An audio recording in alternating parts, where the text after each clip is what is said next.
Sino ang nagsulat ng Ebanghelyo ni Mateo sa Bagong Tipan? C. San Mateo. Ano ang kahulugan ng Ebanghelyo sa wikang Griego? C. Magandang balita. Ano ang pangalan ng ina ni Jesus ayon sa Ebanghelyo ni Juan? A. Maria. Sino ang kauna-unahang apostol na sumumpa kay Jesus? C. San Andres.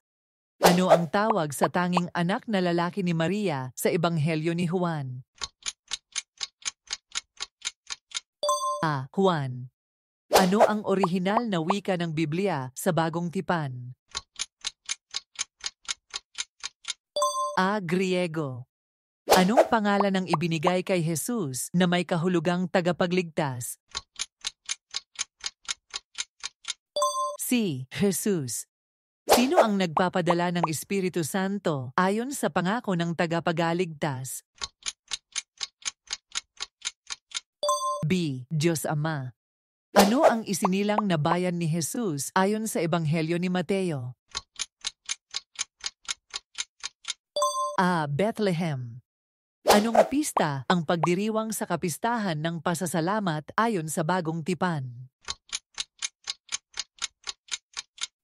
C. Pentecostes.